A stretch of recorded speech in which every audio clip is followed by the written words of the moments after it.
നമസ്കാരം, സിറ്റി ന്യൂസിലേക്ക് സ്വാഗതം. ജലാശയങ്ങളിൽ പ്ലാസ്റ്റിക് വില്ലനാകുന്നു. പ്ലാസ്റ്റിക് പരുത്തി കൊക്കിൽ കുടുങ്ങി ചേരക്കോഴി. തൃശ്ശംബരം ശ്രീകൃഷ്ണ ക്ഷേത്രത്തിലെ ആമ്പൽക്കുളത്തിലാണ് പ്ലാസ്റ്റിക് പരുത്തി കൊക്കിൽ കുടുങ്ങി അവശനിലയിൽ ചേരക്കോഴിയെ കാണപ്പെട്ടത്. വനം വകുപ്പിന്റെ റെസ്ക്യൂവർമാരെത്തി പ്രഥമ ശുശ്രൂഷകൾ നൽകി പക്ഷിയെ കുളത്തിലേക്ക് തന്നെ വിട്ടയച്ചു. അവശനിലയിലായ ചേരക്കോഴിയെ നാട്ടുകാർ കണ്ടതിനെ തുടർന്ന് തളിപ്പറമ്പ് ഫോറസ്റ്റ് റേഞ്ച് ഓഫീസിൽ വിവരമറിയിക്കുകയും തുടർന്ന് Taliparamba forest range officer P സുരേഷിന്റെ നിർദ്ദേശപ്രകാരമാണ് വനംവകുപ്പിന്റെ റെസ്ക്യൂവർമാരായ അനിൽ തൃച്ചംബരവും സുജീന്ദ്രൻ മൊട്ടമ്മലും ചേർന്ന് ദീർഘനേരത്തെ പരിശ്രമത്തിനൊടുവിൽ ചേരക്കോഴിയെ പിടികൂടി കൊക്കിൽ നിന്നും പ്ലാസ്റ്റിക് പരുത്തി പൂർണ്ണമായും ഒഴിവാക്കിയത്.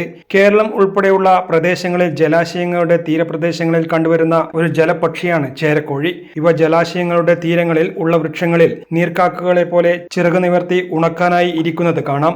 ഇവയുടെ നീണ്ട കഴുത്ത് ഒരു പാമ്പിനോട് സാദൃശ്യമുള്ളതുപോലെ തോന്നിപ്പിക്കുന്നത് കാരണം ഇവയ്ക്ക് ഈ പേര് ലഭിച്ചിരിക്കുന്നു. നീണ്ടു മെലിഞ്ഞ കഴുത്തുള്ള ഇവയുടെ കൊക്ക് കടാര പോലെയാണ്. മികച്ച നീന്തൽക്കാരായ ഈ പക്ഷികൾ അത്ര തന്നെ മികച്ച മീൻപിടുത്തക്കാരുമാണ്. എന്നാൽ വ്യാപകമായ ആവാസ വ്യവസ്ഥ നാശം മൂലം ഇന്ന് കടുത്ത വംശനാശ സാധ്യത നേരിടുന്ന ഈ പക്ഷികളെ IUCN റെഡ് ലിസ്റ്റിലാണ് കണക്കാക്കുന്നത്. കേരളത്തിൽ ഇന്ന് 100-ൽ താഴെ പക്ഷികൾ മാത്രമാണ് അവശേഷിക്കുന്നത് എന്നാണ് കരുതപ്പെടുന്നത്. News desk, city news.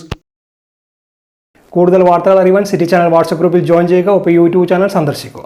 വാർത്തകളുടെ അവസാനിക്കുന്നില്ല. മറ്റൊരു വാർത്തയുമായി വീണ്ടും കാണാം. നമസ്കാരം.